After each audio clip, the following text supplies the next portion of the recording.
Nous vous saluons et vous bénissons dans le nom précieux du seul Seigneur Jésus-Christ. Le Club 700 est toujours le lieu où vous entendez et voyez les merveilles que Dieu fait dans la vie des uns et des autres qui lui font confiance. Tout est dans la confiance. Alors soyez assidus pour bien regarder le Club 700 et recevoir de Dieu. Eh bien, écoutons également Massi, qui a rencontré pour vous le serviteur de Dieu, l'apôtre Gadji Abraham, qui est en même temps professeur agrégé de droit pour son livre « La double vocation ». Et je voudrais dire que c'est vraiment encourageant de fonctionner avec les deux pieds, accomplissant des grandes choses pour le Seigneur. Mais c'est bien de découvrir qui est l'homme et qui est ce serviteur de Dieu. Suivez. Professeur agrégé des facultés de droit, président fondateur et pasteur des églises Ebenezer de Côte d'Ivoire, Abraham Gadji vient de sortir son tout nouveau livre intitulé « La double vocation ». Un ouvrage qui montre comment concilier l'œuvre de Dieu et la vie professionnelle. Un chef-d'œuvre qui est déjà à sa 3e édition. Chers amis, j'ai le plaisir de recevoir spécialement pour vous le professeur agrégé en droit et aussi pasteur Gadji Abraham. Très connu dans toute l'Afrique et au-delà des frontières. Bonjour professeur. Bonjour la servante de Dieu, Massi Domingo. J'allais ajouter bonjour aussi pasteur. Oui, c'est la même personne.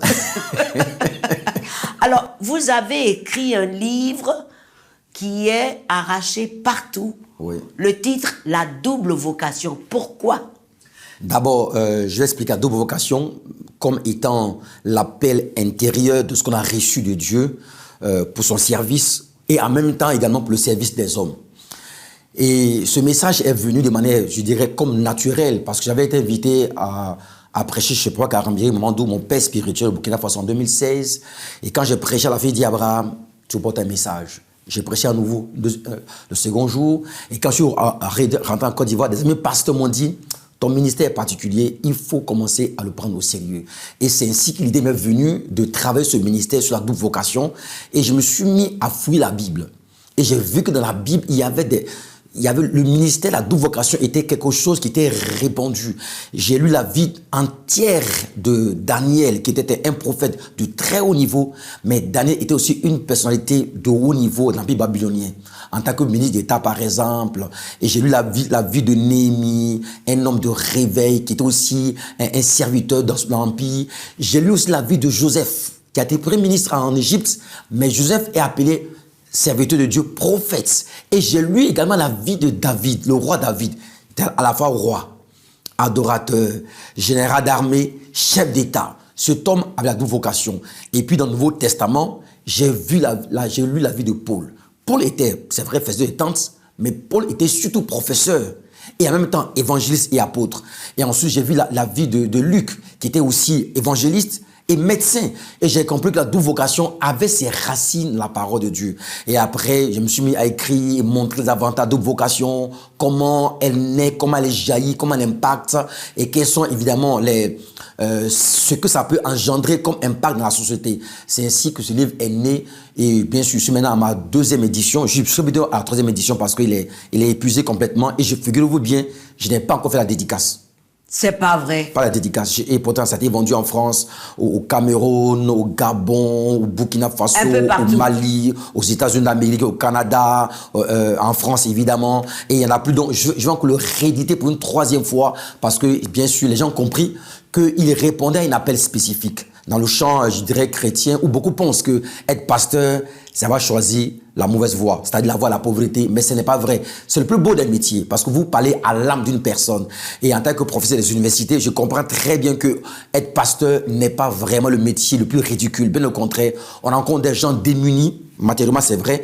On rencontre des gens qui sont aussi financièrement nantis, mais qui sont pauvres en esprit, qui ont besoin d'une parole de réconfort, une guérison intérieure, physique. Bref, c'est un beau métier. Je vous assure que si c'était à refaire, je ne changerais pas les métiers. Je serais professeur des universités et je serais toujours pasteur. Oh là là, quelle passion. Quelle passion. Oui. Alors, vous avez vraiment impacté le milieu estudiantin de Côte d'Ivoire. Oui. Depuis l'université, vous étiez déjà l'évangéliste itinérant. Vous passiez de salle en salle, d'amphi en amphi, Oui. pour parler de ce Jésus-là. Vous n'étiez pas encore professeur. Pas du tout. À l'époque, j'ai commencé juste comme évangéliste en 98. J'avais que la maîtrise. Oui. Et j'ai commencé à évangéliser dans les amphis. J'organisais aussi des sorties d'évangélisation dans les cités universitaires d'Abidjan. Oui. Toutes les résidences universitaires de Côte d'Ivoire, l'Abidjan ont été visitées. Et puis, évidemment, j'organisais des conférences sur des sujets intéressants, montrant qu'on peut être un chrétien engagé et réussi à l'école. Donc, j'ai réussi, n'est-ce pas, à toucher plusieurs jeunes gens. Parmi ceux qui ont été touchés, on a maintenant des magistrats, des avocats, des notaires, des médecins, des pharmaciens. Non, j'ai touché beaucoup de personnes. Et je dis bien des milliers de personnes, y compris des dirigeants de la FESI, la Fédération États-Unis scolaire de Côte d'Ivoire, qui des fois venaient prier. Parce que moi aussi, quand j'étais étudiant, j'étais militant de la FESI. Ah bon, Ah hein? oui. Alors, vous avez vraiment impacté toute une génération. Oui, oui. Et en fait, j'ai montré aux étudiants chrétiens que c'est un modèle qu'ils ont à offrir aux autres en étant brillants. Et mon message est passé. Et donc, évidemment, il fallait que moi-même, je sois le modèle en étant engagé à travailler à l'école. En fait, je parlerai de mon témoignage plus tard, mais Dieu m'a encouragé à ne pas arrêter mes études et à continuer à le faire, de sorte que les étudiants se reconnaissaient à moi. Et ils se sont engagés, plus ils se sont engagés bien sûr dans le ministère, mais en gardant également leur activité professionnelle. Voici comment ça s'est passé. Oui, parce que Dieu a bien dit, soyez sel et lumière. Absolument, absolument. Et la Bible déclare que nous ne sommes pas la lumière de l'Église, nous sommes la lumière du monde. Et quand on parle du monde qui ne connaît pas Christ. Et pour que le monde connaisse Christ, il faut qu'on soit assez convaincant. Chacun dans son domaine. Et de sorte que celui qui vous suit dira, non mais il n'est pas bête, il est intelligent. Mais il est en même temps chrétien, enfant de Dieu. Vous voyez, c'est un message tout court, tout simplement. Oui. Et s'il y a comprennent cela, moi, des fois, je suis gêné quand les pasteurs, les hommes de Dieu prêchent contre les études, on s'en fout de cela, le plus important, c'est le salut. Je suis gêné quand on parle d'élévation, qu'on dit aux chrétiens, non, c'est pas important. C'est un message négatif. On doit montrer le meilleur exemple possible pour que le païen qui pensait que le chrétien est celui qui a échoué, dise attention, j'ai affaire à des gens excellents, à des gens brillants comme Daniel, comme Joseph, comme David, mais aussi comme nous aujourd'hui, parce que ça indique la voie. La meilleure voie à suivre, c'est la voie de ceux qui ont réussi et qui parlent parce qu'ils sont convaincus que ce que Dieu a fait pour eux est un modèle parfait. Et ça, c'est ma passion. Magnifique. Je suis sans... C'est tellement vrai. Oui, oui, c'est cela. Parce que comment on va attirer les autres? C'est pas avec notre médiocrité. Mais absolument pas du tout. C'est le meilleur modèle. Et dans le livre, j'ai montré que quand la double vocation, c'est une stratégie de Dieu, une stratégie prophétique. Parce que vous savez, le collège pastoral représente, selon les statistiques, 2% des croyants. Pour être plus précis, sur 100 chrétiens, vous avez 2 pasteurs. Alors, pour toucher le monde entier, il faut absolument qu'il y ait plus de personnes dans le corps pastoral. Et j'ai compris que, servant de Dieu, c'est une conviction que j'ai reçue, mais elle est proche de ce que dit la Bible dans les derniers temps. Et Dieu est en train de le faire. Il veut susciter des hommes et des femmes de toutes les sphères sociales. Et je m'attends à voir des ingénieurs, des médecins, des pharmaciens, des professeurs d'université comme moi, des docteurs, des magistrats dans le ministère pastoral. Dieu veut le faire pour des raisons simples. C'est que le Seigneur a ses enfants dans toutes les couches sociales. Et pour que ces personnes soient accessibles ou entendent l'évangile, il faut des personnes du même métier. Vous, par exemple, vous êtes servant de Dieu. Mais on vous connaît en Afrique comme étant l'une des plus grandes, je veux dire, animatrices, communicatrices. Et vous servez Dieu. Donc, quand on vous vient à Massy Domingo prêcher l'évangile, on ne dira pas, cette dame, elle a échoué, elle n'est rien du tout. On vous dira, mais vous êtes malade, vous ne la connaissez pas. C'est une des figures de l'animation en Afrique. Gloire à Jésus. Sans vous glorifier, mais c'est la vérité de toute façon. Et les gens diront simplement que pour être la lumière du monde, il faut être aussi briller dans son domaine. Et c'est là ça le message. Les avantages liés au fait que l'homme de Dieu, qui est à la fois professeur ou en même temps communicateur, a des ressources, il ne dépend pas uniquement de l'Église. Parce que vous savez, l'un des mépris qu'on a au regard des pasteurs, ils vivent des dîmes, ils vivent des offrandes, ils raquettent les gens, ils n'ont rien à offrir. Vous voyez, celui qui a la double vocation a un message, mais il a une situation sociale stable. Et les chrétiens qui l'écoutent disent, celui-ci, il prêche non parce qu'il a besoin de notre argent, mais parce que lui-même, il a un modèle. Et c'est un message, un écho qui doit être retentissant dans toutes les sphères sociales, dans tous les pays francophones, et même notamment dans les pays anglophones. Bravo. Double vocation. Double vocation. à encourager. Mais absolument. On ne peut pas toucher au monde entier en étant juste consacré à plein temps. Encore que l'expression plein temps n'est pas biblique. Oui. Bon, bref, Dieu fait son œuvre et j'étais heureux d'écrire ce livre et il a servi de modèle à plusieurs personnes. J'ai la conviction que ceux qui vont le lire, non seulement seront touchés, mais ceux qui ne sont pas enfants de Dieu, ne sont pas chrétiens, diront qu'on ne sert pas Dieu parce qu'on a échoué, on le sert parce qu'on a la vocation. Merci. Merci infiniment. Eh bien, je le disais déjà, voici comment on peut servir Dieu dans tous les domaines, à travers les talents que Dieu nous a donnés. Ce qui est important dans ce livre, c'est pour dire que le serviteur de Dieu, dans cette haute fonction, est non seulement sel et lumière, comme Jésus a bien dit, mais à tout moment, il est aussi un témoignage vivant de Dieu. Ça, c'est important.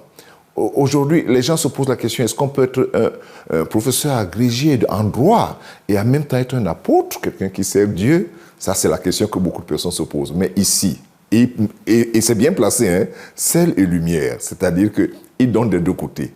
Que qui est salé et la lumière, il apporte la lumière. Donc, il peut enseigner et il y a cette vocation. Mais tout dépend, vous voyez les amis, des dons que Dieu nous donne. Lorsque Dieu t'a béni, il t'a béni vraiment. Et là, nous sommes contents de voir ce que le professeur Abraham fait. Oui, mais ne nous quittez pas. À tout de suite.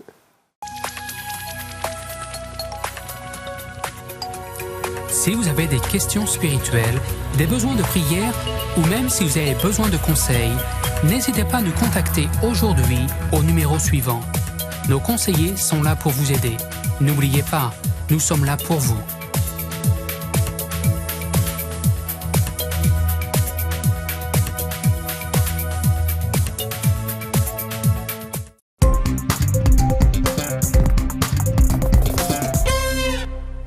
Bienvenue encore au Club 700.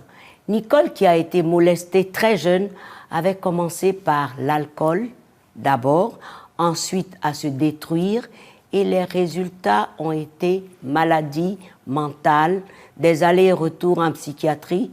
Bref, un cas vraiment désespéré. Suivez. Je pouvais me réveiller le matin et être plus heureuse et optimiste. Puis, en fin de soirée, je pouvais prendre une lame de rasoir pour me couper les poignets, tellement je voulais mourir. J'avais l'impression de vivre un véritable enfer, un enfer sur Terre. Nicole Marbach passa 6 années de sa vie à faire des allers-retours en hôpital psychiatrique, tourmentée par les souvenirs d'une enfance marquée par les violences sexuelles, physiques et verbales par un membre de sa famille qui était alcoolique. Je ne me sentais pas en sécurité et cela a provoqué beaucoup de peur et d'anxiété dans ma vie, mais je ne pouvais en parler à personne. J'avais trop peur. Nicole avait 10 ans et sa mère avait déjà divorcé et s'était remariée. Elle se mit à fréquenter une église et donna sa vie à Christ. Malheureusement, les abus continuèrent, tout comme la recherche d'amour et de sécurité de Nicole. Je croyais que Dieu était en colère contre moi parce que j'étais remplie de pensées négatives constantes qui me disaient que quelque chose n'allait pas chez moi, que je ne fonctionnais pas bien et que je n'étais pas digne d'amour. Arrivée au lycée, les abus cessèrent, mais Nicole avait déjà trouvé des échappatoires. L'alcool, le sexe et l'automutilation. J'ai commencé à m'arracher les cheveux, à me frapper la tête contre les murs, à me pincer. Et finalement, j'ai trouvé un rasoir et je me suis coupée. Nicole abusa de l'alcool durant toutes ses études. À l'obtention de son diplôme, elle s'était installée, s'était mariée avec Claude et allait bientôt être maman de 3 enfants. Elle pensait son horrible enfance derrière elle, jusqu'au jour où, changeant la couche de sa fille, cela a déclenché une vive douleur et de la colère parce que je me disais qu'en tant que mère, je protégeais mon enfant, alors que moi, personne ne m'avait protégée. Ces souvenirs déclenchèrent également autre chose. J'ai commencé à entendre des voix négatives dans ma tête qui me disaient de me suicider, que j'étais une mère horrible et que mes enfants seraient mieux sans moi. Nicole se remit à boire de façon excessive. Claude s'en rendit vite compte et insista pour qu'ils aillent voir un conseiller. C'est alors qu'il entendit parler des abus de son passé pour la première fois. Ce qui était difficile, c'est que ça nous faisait du mal à tous les deux maintenant. J'étais très abattu, très triste. Et j'avais aussi un sentiment de défaite. Il fut diagnostiqué à Nicole un trouble de stress post-traumatique, un trouble bipolaire et un trouble de l'anxiété, entre autres choses. Après cela, elle recommença à se couper. Mon esprit était tellement envahi de pensées de haine contre moi-même qu'une fois, j'ai même pris une lame de rasoir et j'ai écrit « Je me déteste » en lettres majuscules de 5 cm sur mon ventre. Bien que sous médicaments, Nicole passa les 6 années suivantes en psychiatrie, après avoir tenté à plusieurs reprises de se faire du mal. Le tourment, la confusion, l'anxiété, la douleur et le chagrin. Je ressentais toutes ces émotions négatives et une confusion qui me rendait folle. C'était devenu comme une montagne insurmontable parce que c'était trop pour moi. J'étais désespéré au niveau personnel, mais aussi désespéré à l'idée qu'elle pouvait mourir. Pour finir, la famille se résigna au fait qu'ils allaient devoir vivre avec la maladie mentale de Nicole pour le reste de leur vie. Puis, en 2006, Nicole rencontra une infirmière psychiatrique dans un centre de réhabilitation chrétien. Elle m'a dit que Dieu voulait que je me rétablisse et que je pouvais remplacer toutes les pensées négatives et les mensonges auxquels je croyais par la vérité de la Bible. J'ai commencé à entendre la voix de Dieu qui me parlait et me disait combien il m'aimait. La confusion, les tourments intérieurs disparurent et là j'ai compris, vraiment compris, que j'étais guérie et que j'étais libre. Nicole dit qu'elle a tout de suite perdu son envie de boire et de se couper. Dans les mois qui suivirent, elle arrêta ses médicaments et put être l'épouse et la mère qu'elle et sa famille avaient besoin qu'elle soit. La joie, l'amusement que nous avions, eh bien ça revenait. Et la capacité d'être la mère qu'elle voulait enfin être. Elle commença également à découvrir qui elle était vraiment en Jésus-Christ. Elle reçut son pardon et pardonna à ceux qui avaient abusé d'elle. Quand j'ai accepté l'amour de Dieu pour moi-même, j'ai été capable de voir mes agresseurs à travers ses yeux d'amour et j'ai pu leur pardonner. Je ne peux pas vous dire à quel point je me suis sentie libre après cela. C'était la cerise sur le gâteau de ma guérison et j'ai compris que j'étais complètement guérie grâce à Jésus. Cela fait 14 ans que je ne prends plus de médicaments. Depuis, Nicole est libre et a maintenant un ministère national et international par lequel elle aide les autres à lutter contre les dépendances et la maladie mentale. Elle a également écrit plusieurs livres, dont un livre de méditation dans lequel elle raconte sa guérison. Les gens qui pensent que la maladie mentale ne peut pas être guérie, je leur dirais que nous avons été témoins du contraire. Nous continuons à avoir de l'espoir, car le voyage n'est pas terminé, et avec Dieu, eh bien tout est possible. Tout ce que je cherchais en tant qu'enfant et en tant qu'adulte, c'était la sécurité, l'amour et la protection. J'ai maintenant trouvé tout cela dans ma relation avec Dieu. Je veux vous dire que Jésus n'a pas seulement apporté la guérison physique à la croix, il a aussi apporté la guérison émotionnelle et la guérison des maladies mentales. Je vous encourage à croire que cette guérison est pour vous. Les amis, vraiment, Jésus-Christ seul guérit les cœurs brisés et restaure les vies en lambeaux. Il est donc urgent de courir à lui pour être sauvé et retrouver la vraie vie. Et je voudrais proclamer cette même guérison émotionnelle dans vos vies maintenant au nom de Jésus-Christ. Parce que vous savez, quand vous êtes si blessé depuis votre enfance, que vous ne savez plus quoi faire, votre vie est mélangée, comme on le dit dans le langage africain. Votre vie est en désordre. Il vous faut l'ordre divin, où vous savez qu'un Seigneur et Sauveur merveilleux est venu un jour sur cette terre pour guérir vos cœurs brisés, pour guérir vraiment tout ce que vous avez subi de mal dans votre enfance, dans votre jeunesse et même dans la vieillesse. On traîne tous ces bagages et qu'est-ce que Dieu fait? Il attend qu'on appelle, il attend qu'on court à lui, il attend qu'on lui fasse signe, il attend qu'on lui fasse confiance et tout est dans sa parole. Si vous comprenez que la parole de Dieu, c'est Dieu qui vous parle, vous allez guérir facilement. Elle a mis du temps, mais Dieu merci, elle a fini par comprendre. Et cela, c'est vraiment une bénédiction. Ne nous quittez pas, l'émission continue dans quelques instants. À tout de suite.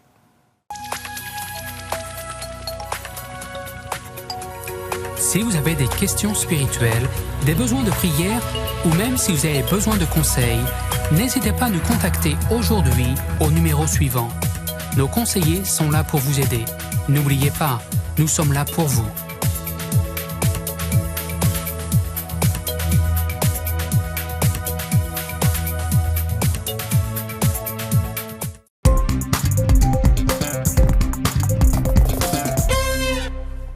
Merci de rester avec nous au Club 700 pour écouter la parole de Dieu.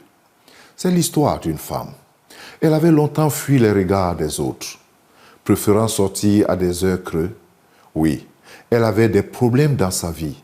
Elle était connue dans son village, pas bonne réputation, et certainement montée du doigt par d'autres femmes à cause de sa conduite. Ça arrive toujours.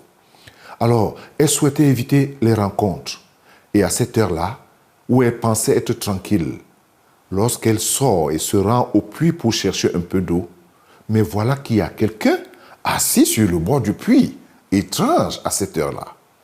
Elle prend tout de même son courage et avance vers le puits. Elle qui pensait être tranquille, voilà que l'inconnu en question ouvre le dialogue avec elle. Et en plus, ou alors de plus, c'est un juif, ce qui n'est pas normal. Alors elle décide de participer au dialogue en écoutant et en posant des questions qui, depuis toujours, n'ont pas de réponse.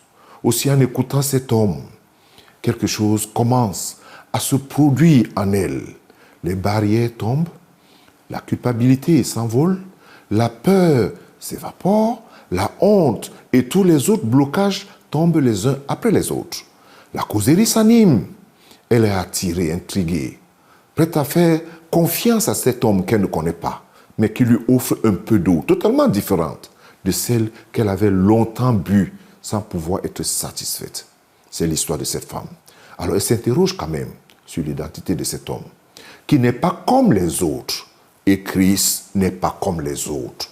Et là, oui, là, à ce moment-là, elle découvre qu'elle a en face d'elle Dieu lui-même, qui lui dévoile sa misère sans jamais la repousser. Elle qui craignait le regard des autres, elle qui fuyait, elle va maintenant au-devant d'eux. Voilà ce que Dieu fait dans un cœur. Lorsqu'il touche un cœur, oui, la honte, la culpabilité, la peur tombe. Le sentiment de rejet s'évapore. C'est la femme samaritaine. Dans l'évangile de Jean, au chapitre 4, il y a une histoire formidable. La rencontre de cette femme avec le Seigneur. Cette rencontre est pour toi maintenant, là où tu es.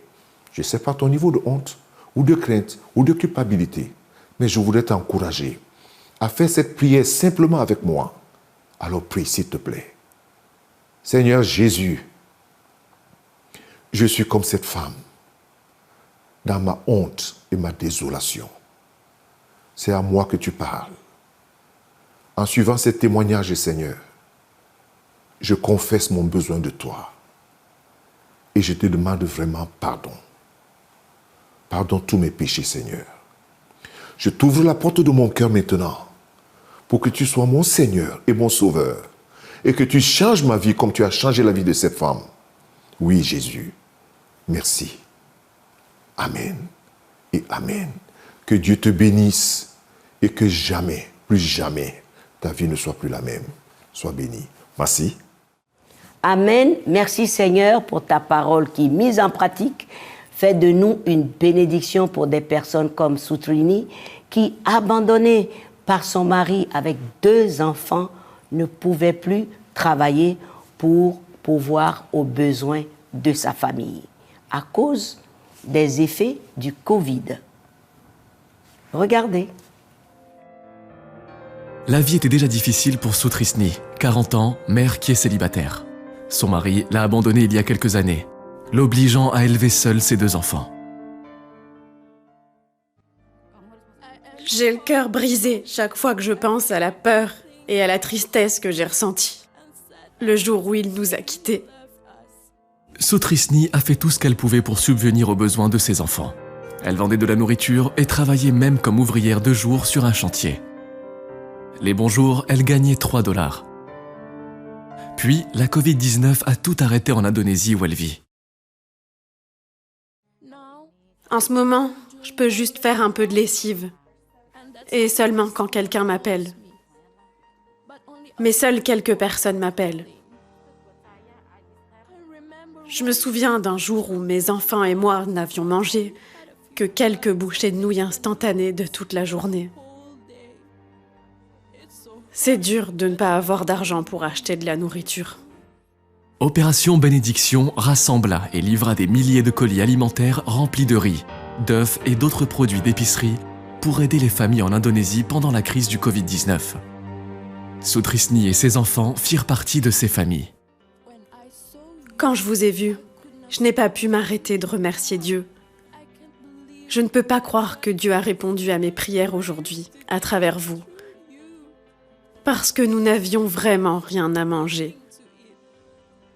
Merci beaucoup pour ce colis de nourriture que vous nous avez apporté.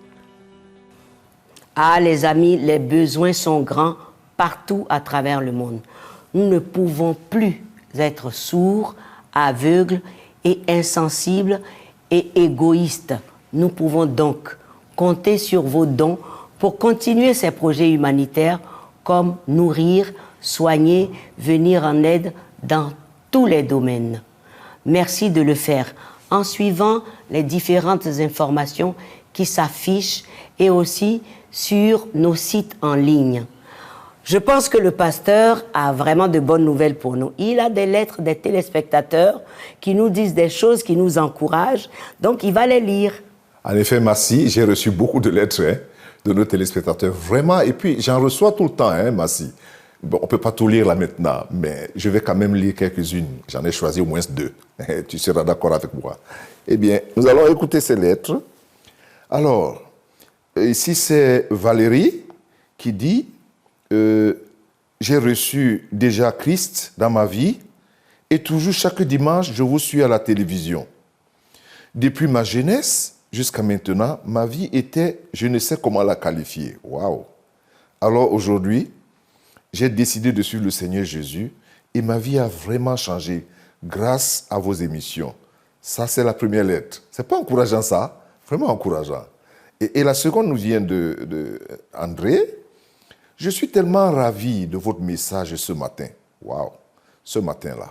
Il y a toujours un matin. Et il continue en disant « Je prie que le Seigneur Jésus, mon Sauveur et le vôtre, merci, vous accorde encore la sagesse afin de témoigner son amour chaque fois que vous le faites. Et au nom de Jésus. » Et il termine en disant « Au nom de Jésus et Amen. » Et nous aussi, nous disons Amen. Et nous disons merci non seulement à Valérie et à André, mais aussi merci à tous les autres. Ça, c'est important. Oui. Merci d'être resté en notre compagnie pour cet épisode du Club 700 et merci pour vos lettres et tests si encourageants. Nous voulons encore avoir plus de témoignages de votre part et je dois vous dire que c'est un vrai plaisir de voir vos visites sur Facebook, YouTube et nous voulons vraiment que vous soyez des participants. Donnez-nous votre avis, dites-nous votre avis, dites-nous ce que vous aimez, dites-nous ce que vous avez apprécié et les témoignages qui vous ont marqué. Vraiment, que le bonheur et la grâce vous accompagnent tous les jours de votre vie et que le Seigneur vous conduise et vous dirige. C'est ma prière. Demeurez bénis.